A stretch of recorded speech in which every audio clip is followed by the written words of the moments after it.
Saat awal-awal perumahan ini berdiri, ya, perumahan Bintang Metropol ini dulu sekelilingnya masih ada sawah yang sekarang sebelah kanan Oh iya, kita iya, itu saya ingat. sawah dulu. Sekarang sudah menjadi pemukiman mewah. Anda Betul. mau tanya, Zat, gimana cara memelihara kekompakan dan motivasi membangun masjid? Itu kan 19 tahun itu waktu yang bukan sebentar. Wah, dalam sebuah Nabi kita Muhammad SAW mulai peradaban Islam itu pertama ketika beliau hijrah adalah yang dibangun adalah masjid. Nah, itu jadi catatan sejarah bahwa masjid itu adalah menjadi magnet sekaligus pemersatu para kaum muslimin saat itu. Ada kaum Ansor, ada kaum Muhajirin.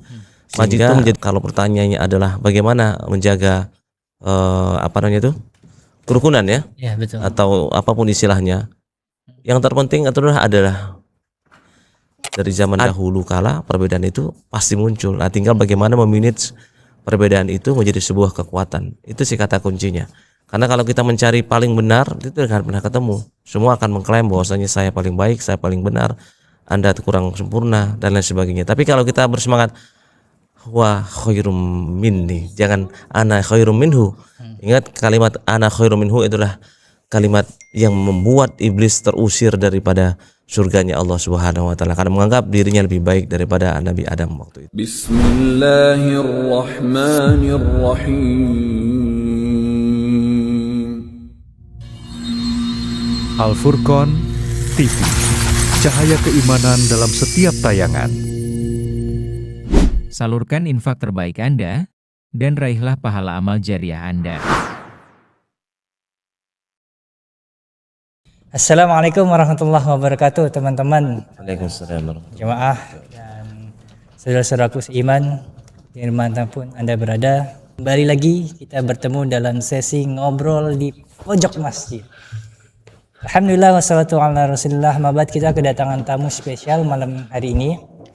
Kita kedatangan seorang ketua yayasan Al-Furqan. Ya. Beliau adalah Al-Ustadz Haji Imam Royan. Ya. Alhamdulillah beliau di tengah kesibukan beliau menyempatkan hadir pada sesi kali ini.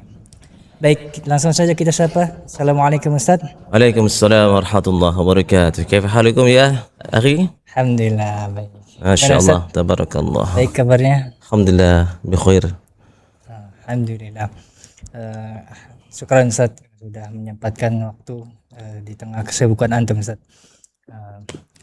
Ustaz, Anda punya banyak pertanyaan dan saya yakin teman-teman jamaah dan teman-teman seiman kita juga ingin tahu nih seberapa jauh perjalanan Masjid Al-Furqan. Kita ketahui bersama Masjid Al-Furqan itu dulu belum semegah seperti saat ini, gitu ya Ustaz ya. Nah, kita pengen tahu Ustaz perjalanan mungkin Ustadz Royan juga dan teman-teman yang merintis Masjid Al-Furqan dari awal dia berdiri kemudian direnovasi. Nah, itu seperti apa Ustaz? Kira-kira pertama kali berdiri itu kapan Ustaz? Baik. Assalamualaikum warahmatullahi wabarakatuh. Waalaikumsalam. Ikhwan fillah bil khusus akhina al-karim Ustaz Faik. Alhamdulillah kita dipertemukan di satu sesi yang spesial di masjid yang kita cintai ini dengan tema ngobrol di pojok masjid. Bicara tentang Masjid Al-Furqan itu harus merujuk kepada proses awalnya berdasarkan historical. Masjid Al-Furqan itu berdiri sekitar tahun 96. Saat awal-awal perumahan ini berdiri, ya, perumahan Bintang Metropol ini dulu sekelilingnya masih ada sawah yang sekarang sebelah kanan kita itu saya ingat. sawah dulu. Sekarang sudah menjadi pemukiman mewah. Alhamdulillah, biiznillah. Dulu masjidnya satu lantai dan sederhana. Sekarang sudah megah dan sangat representatif. Kemudian juga ditunjang dengan fasilitas-fasilitas yang cukup baik sekarang atas izin Allah Subhanahu wa taala. Jadi dulu itu tahun 96-an itu memang sudah ada masjid, kemudian kurang lebih 5 tahun belakangan itu pengurus bersepakat untuk melakukan renovasi total, membangun masjid ini seperti baru. Seperti itu gambarannya, akhi. Oke. Waktu itu berarti perumahan Bintang Metropol itu masih belum banyak penduduk ya?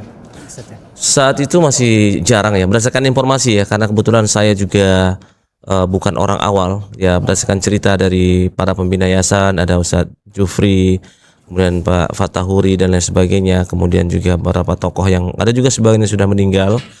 Jadi kita juga menyampaikan ucapan terima kasih yang mendalam terhadap siapapun yang sudah berkontribusi untuk masjid ini. Maka izinkan saya untuk membacakan surah Al-Fatihah untuk mereka yang sudah mengawali, menginfakkan, memfasilitasi dan semua yang pernah diupayakan sehingga masjid ini bisa berdiri di awal-awal berdirinya perumahan Bintang Metropol ini.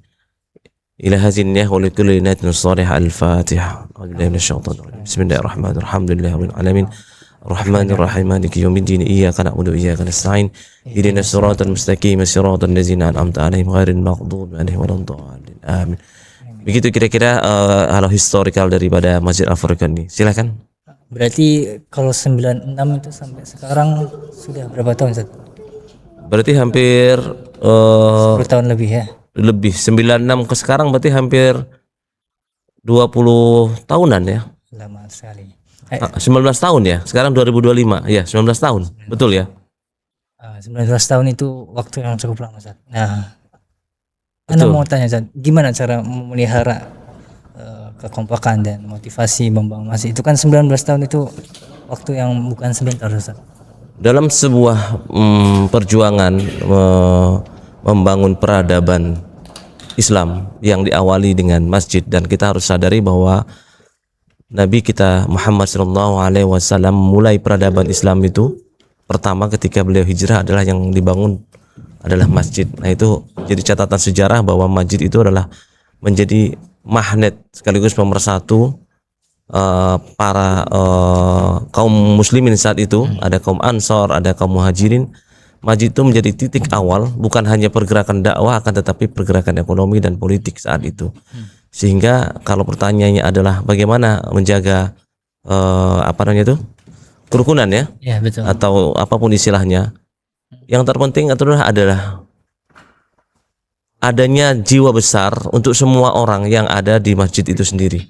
Artinya kaum muslimin baik itu pengurus maupun jamaah itu harus memiliki semangat bahwasanya apa yang dia lakukan, apa yang dia kontribusikan itu semata-mata adalah untuk mencari ridha Allah Subhanahu wa taala. Bahwa dalam perjalanan ada perbedaan-perbedaan itu sebuah keniscayaan yang tidak mungkin akan dihilangkan. Jangankan hari ini, dari zaman dahulu kala perbedaan itu pasti muncul. Nah, tinggal bagaimana memanage perbedaan itu menjadi sebuah kekuatan. Itu sih kata kuncinya.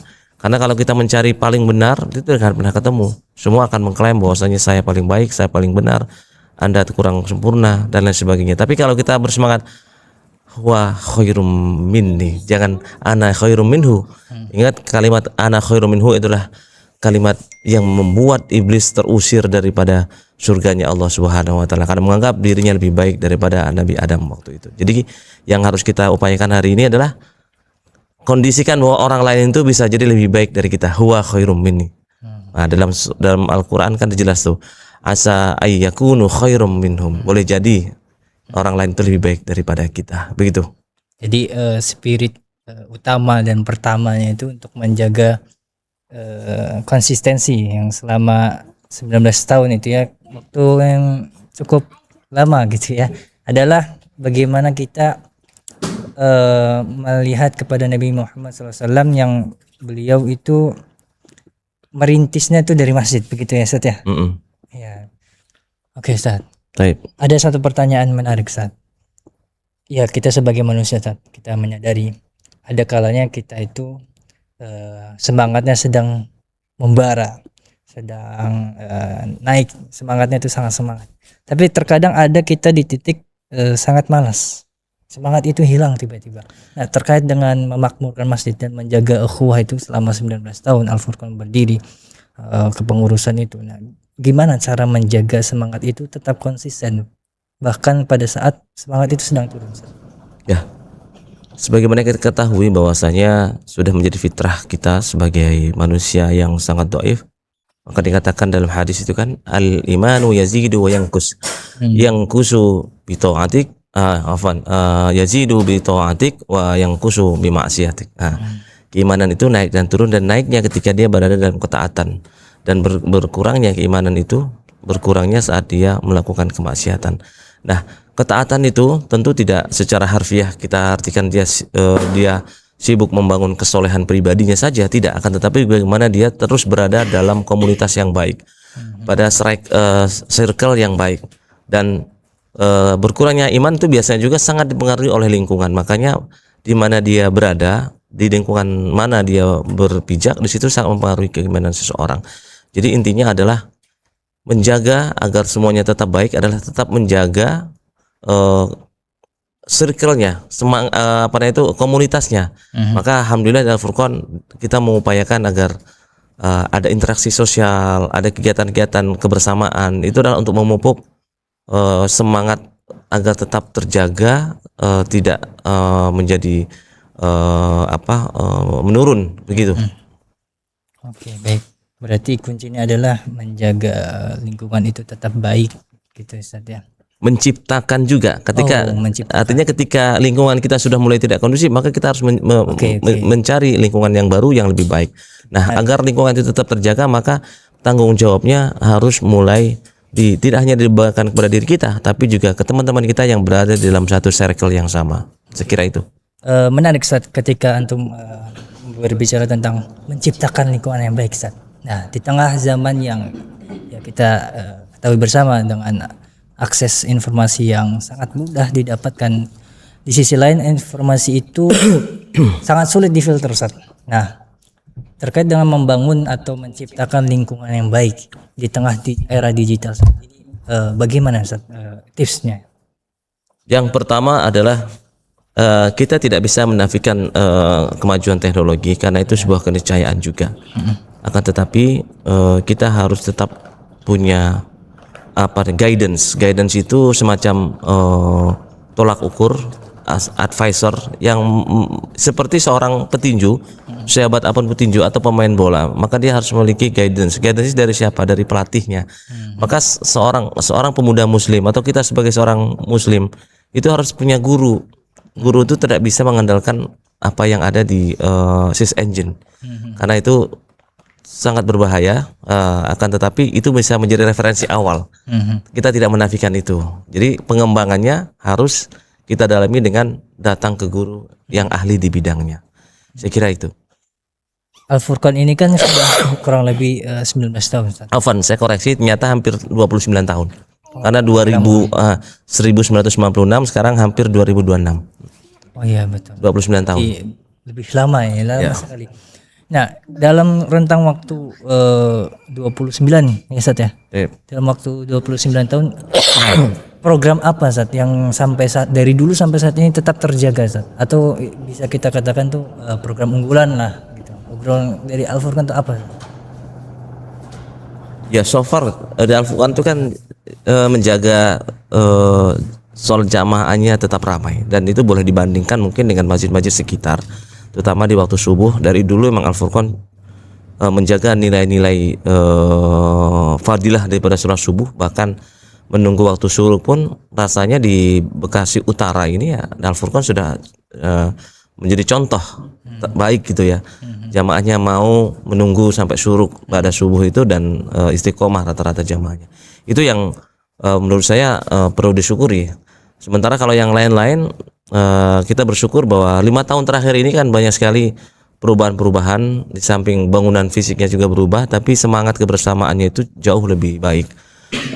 Yang sebelumnya mungkin masih parsial, masih sektarian cara berpikirnya, individualis, masih merasa firqahnya lebih baik dan sebagainya. Nah, ini harus kita lebur, bukan berarti kita tidak mengizinkan teman-teman yang mungkin punya semangat untuk meyakini pemahamannya, tidak. Tapi dalam konteks ukhuwah Islamiyah kita harus melepaskan baju-baju itu, baju-baju firqah itu, partai-partai dan lain sebagainya itu, sehingga ketika di masjid kita menjadi satu kesatuan. Disitulah kenapa Nabi Muhammad SAW yang dibangun pertama kali adalah masjid. Itu saya kira. Ketika kita bahas topik menjaga kerukunan, kemudian apalagi Al-Furqan sudah berdiri 29 tahun lamanya, kira-kira dalam perjalanan jarak waktu yang tidak sebentar itu, hal terberat dalam merawat asa dari Al-Furqan itu apa Ustaz? Tantangan yang Tantangan terbesar itu sebenarnya dari diri kita sendiri, dari saudara kita seiman sendiri. Itu apa? Egosentris namanya. Apa sih egosentris itu? Itu tadi rumongso. Dalam bahasa Jawa itu rumongso. Dalam bahasa Indonesia itu merasa kalau punya andil lebih besar, egois. Itu puncaknya adalah ketika sesama kita satu jamaah, satu saf, bahkan satu jamaah, satu masjid, ada seorang atau dua orang yang memiliki egosentris, itu kan merusak tatanan ukhuwah Islamiyah itu. Bisa dibayangkan hanya karena sedikit perbedaan akhirnya nggak mau sholat berjamaah, kemudian meninggalkan saf itu. Padahal yang utama adalah menjaga saf itu tetap terjaga rapi, rapat, sehingga tidak ada susupan-susupan dari bisikan-bisikan setan itu sendiri. Dan ternyata setan itu muncul dari kita sendiri yang mengaku paling beriman. Nah di situ. Nah, strategi dari Al-Furqan sendiri Ustaz, dalam menghadapi tantangan tersebut Ustaz, sebagai contoh egosentris tersebut, merasa yang mungkin paling baik, atau bahkan tadi yang awalnya berjamaah kemudian ada satu case dia tidak lagi berjamaah lagi di Al-Furqan. Nah, gimana cara Al-Furqan itu menjaga ukhuwah itu atau menarik kembali sesuatu yang telah keluar dari jalur? Yang pertama tentu DKM ya sekarang juga sudah melakukan banyak perbaikan. Tetap kita memberikan kebebasan bahwa setiap kita itu boleh memilih jalan hidupnya. Kita boleh berjamaah kemanapun selagi masjidnya benar, kiblatnya benar, begitu kan? Kita boleh ngaji ke siapapun selagi gurunya benar, Al-Qur'annya sama, ya rujukannya sama. Kita boleh belajar fikih ke siapapun sekali yang penting ada rujukannya sama.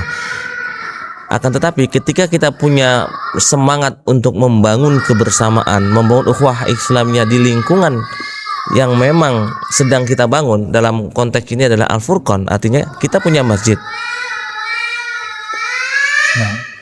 Kita punya masjid. Satu turun. Oke, lanjut.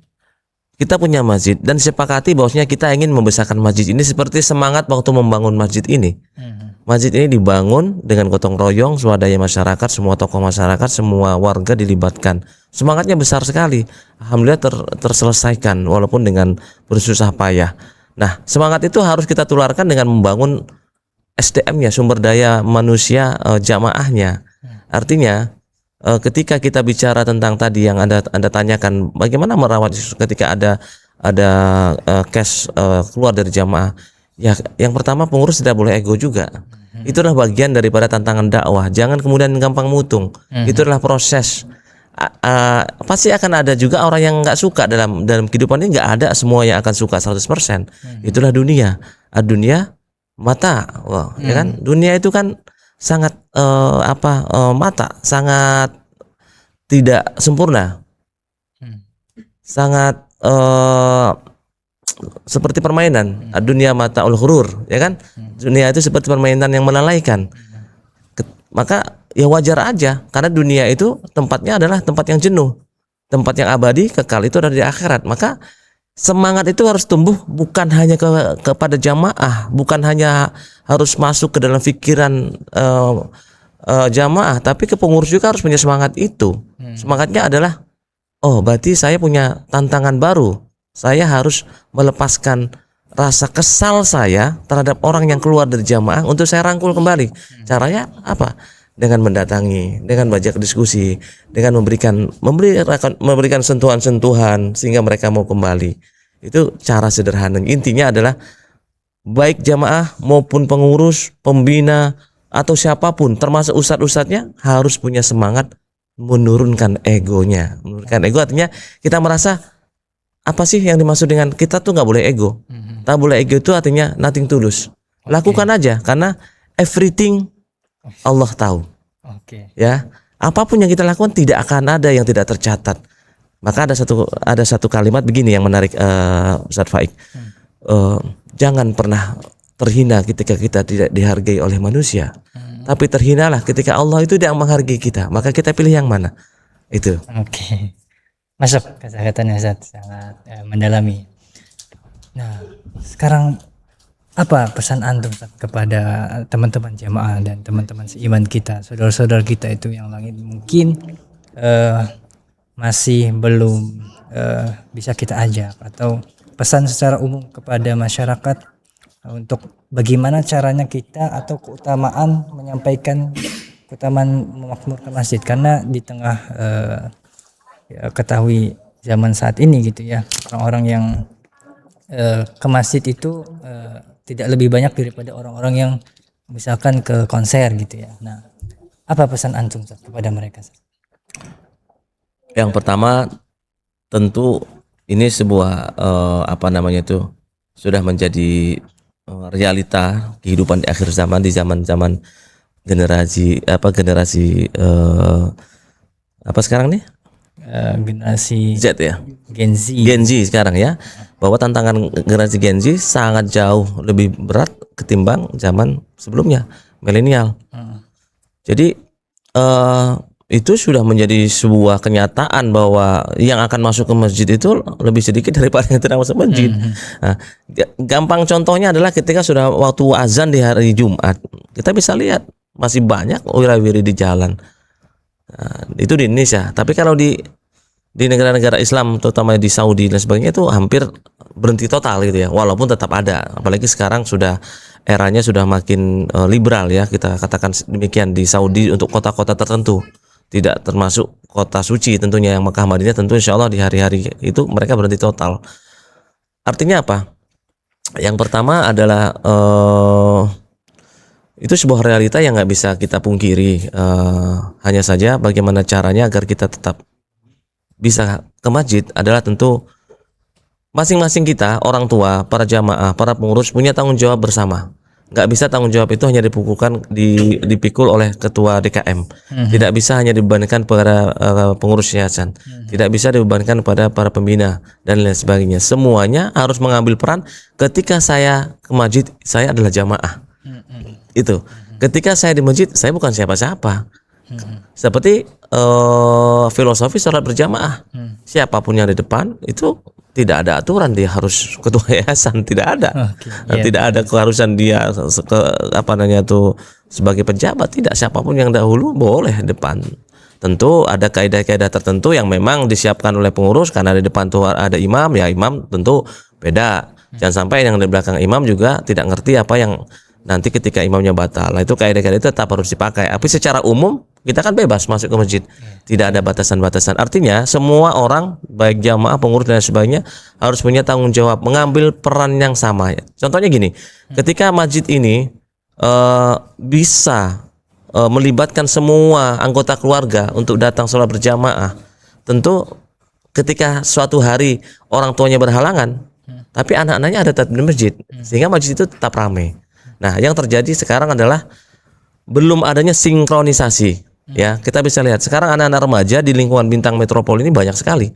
Remaja yang kemudian yang sudah menginjak dewasa, yang kuliah, kemudian yang level SMP sampai SMA, itu banyak sekali. Tapi kita lihat, ya jangankan mungkin sekarang alhamdulillah yang ikut remaja masjid mulai banyak kan. Tapi interaksi sesama remaja itu kan sangat jarang.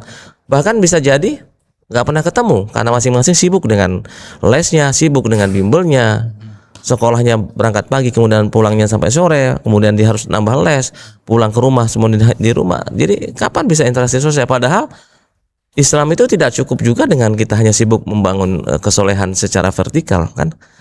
Coba bisa dibayangkan Mas Faik, ketika ketemu di jalan, dia tetangga kita. Padahal kita nggak tahu. Padahal, oh kamu tetangga saya. Kenapa? Karena kita tidak pernah mau berinteraksi, dan masjid itu harusnya menyatukan itu. Seperti itu gambarannya. Jadi tanggung jawabnya harus ada dari semua orang, dan paling tidak orang tua mengingatkan keluarganya, istrinya, anaknya, ayo ke masjid. Ketika orang tua yang misalkan berhalangan karena uzur syar'i, mungkin dalam perjalanan safar atau lagi bekerja, tapi anak-anaknya tetap ada di masjid. Itu penting. Terakhir Ustaz, bicara tentang Gen Z Ustaz. Gen Z ini kan ya Masya Allah ya, keistimewaan dan lain sebagainya. Gen Z ini sering di-image-kan atau visualkan bahwa ini generasi yang susah untuk ke masjid, atau generasi yang dia itu lebih ke individualis, kemudian circle-circlean. Pesan untuk kami Ustaz, misalkan ada teman-teman kami yang ingin mengajak kepada teman-teman Gen Z juga Ustaz. Nah, itu gimana Ustaz, supaya cara yang benar mengajaknya, kemudian supaya mereka mau ikut, kemudian mau ikut tanpa ada paksaan, dan tanda kutip juga baper tanpa baper, itu gimana Ustaz cara ngajaknya? Karena ngajak Gen Z ini tidak mudah saat di zaman sekarang, kita ketahui bersama, apalagi untuk memakmurkan masjid gitu ya. Nah, itu gimana Ustaz?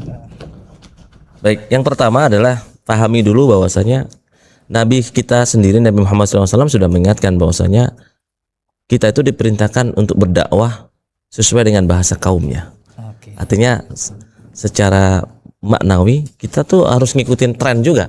Tren zamannya sekarang. Dulu dakwahnya mungkin dengan cara orang dulu. Kemudian era milenial dakwahnya dengan cara era milenial. Sekarang Gen Z caranya apa? Ya sekarang semua serba digital.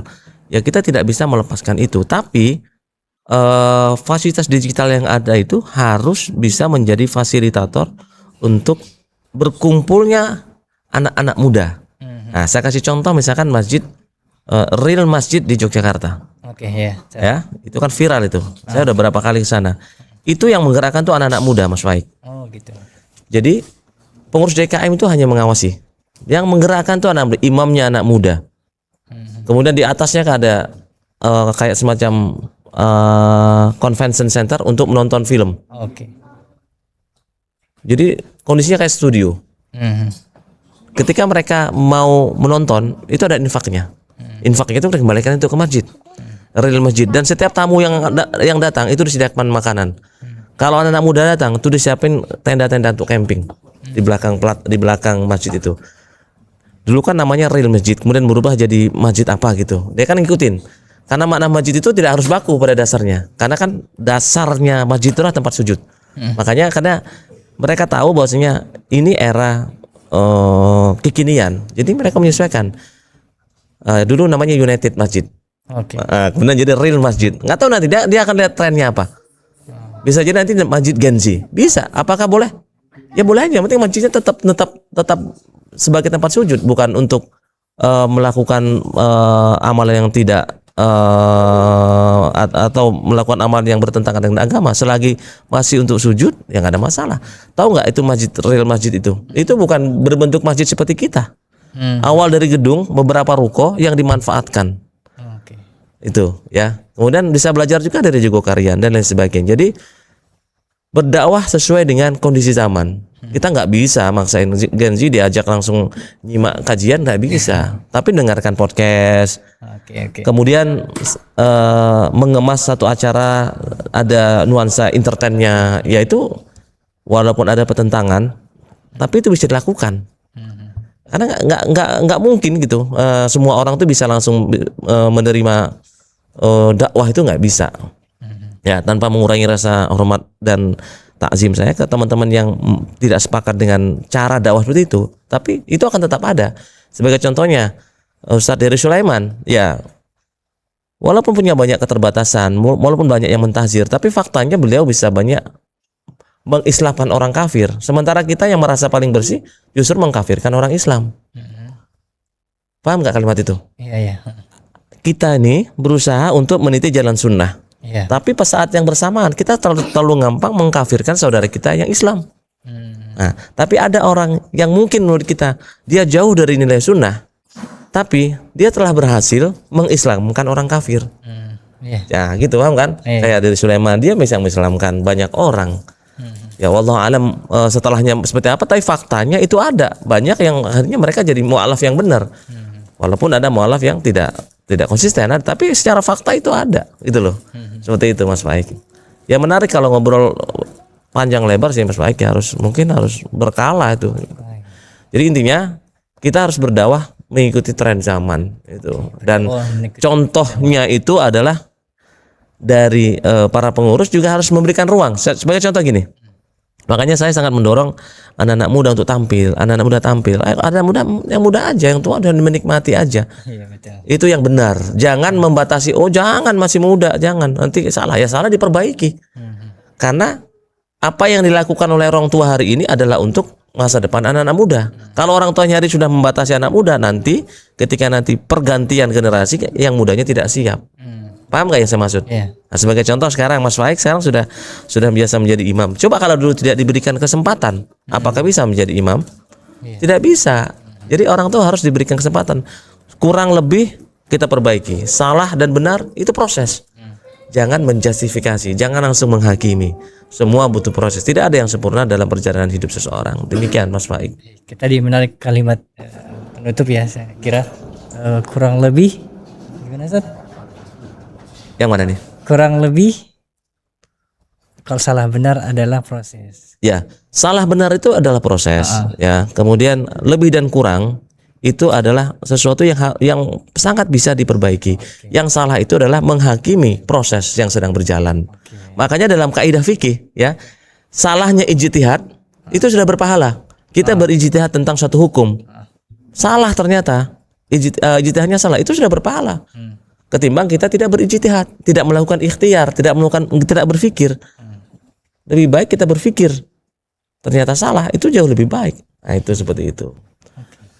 Menarik Ustaz, obrolan kita pada kali ini, sesi kali ini ya. Mungkin kita akan sambung ya Ustaz kalau ada waktu keluangan Ustaz yang insyaallah Ustaz sangat sibuk ya, di tengah kesibukan beliau sempatkan untuk ngobrol di podcast Pojok Masjid. Masya Allah, ini program dari Al Furqan juga ya Ustaz ya.